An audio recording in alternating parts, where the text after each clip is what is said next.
মুচির কাজ কি বলুন তো? জুতো সেলাই করা। জুতো সেলাই করা। যারা সাম্প্রদায়িক বিষ ছড়ায় তাদের কাজ কি? সাম্প্রদায়িক আগুন জ্বালানো। মহেশতলায় যে ঘটনাটা ঘটেছে সেই ঘটনাটা মানে আমরা আশা করতে পারি না।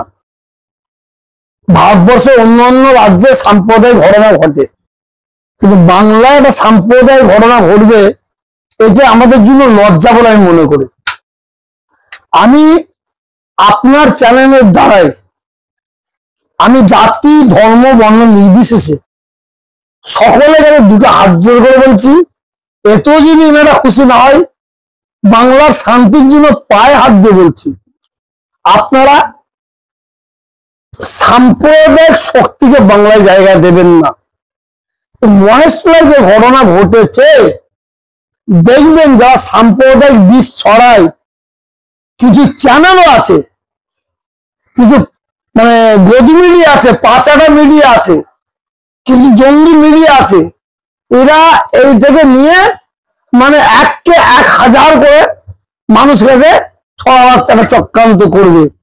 আমি প্রত্যেকটা সাধারণ হিন্দু মুসলিম ভাইদের বলবো, মায়েদের বলবো, বোনেদের বলবো, আপনারা এদের চক্রান্তে পা দেবেন না।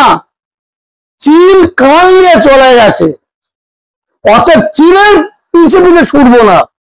আমরা কিছু মানুষ আছে চীনের পিছে পিছে ছুটি, আর যদি বুদ্ধিমান হয় কানে হাতটা দিলে বোঝা যাবে চীন সত্যের কান নিয়ে গেছে কিনা।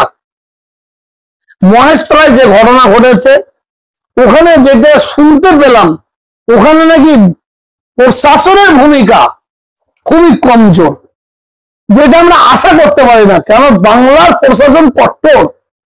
সারা ভারতবর্ষের যত রাজ্য আছে সবচেয়ে মানে পশ্চিম বাংলার প্রশাসনের ভূমিকা মারাত্মক।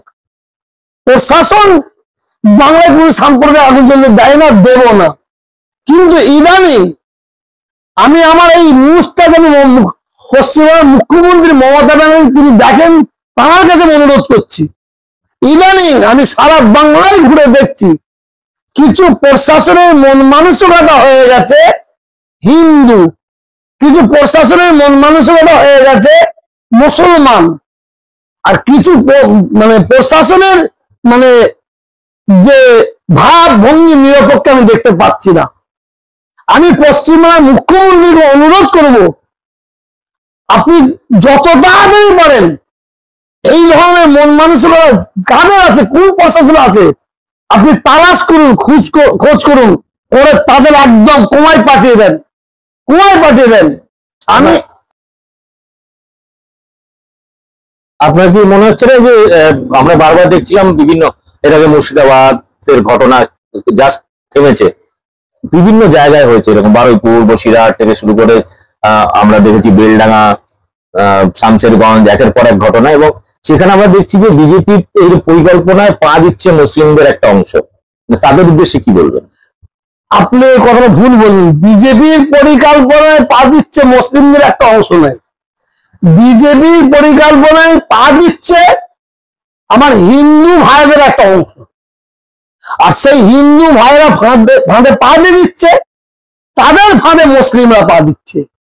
এতে কি হচ্ছে, যারা আসল কালপিট, আসল যারা বাংলার দুশ্মন, দেশের দুশ্মন, তারা কাঠিটা লেড়ে দিল। আর আমরা সাধারণ যারা হিন্দু ভাই বোন মায়েরা আছি, সাধারণ যারা মুসলমান মা বোনের ভাইরা আছি, আমরা ওদের ফাঁদে পা দিয়ে আমরা নিজেদের ভবিষ্যৎ নষ্ট করে চক্রান্ত, নিজেদের ভবিষ্যৎ শেষ করছি, নিজেদের ভবিষ্যৎ শেষ করছি। কারণ এই বাংলাটা হচ্ছে হিন্দু মুসলমান শিখ ইসাই সম্প্রীতির বাংলা।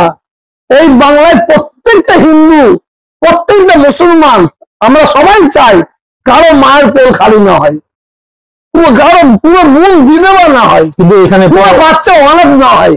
আমি বলে দিই অনাথ না হয়।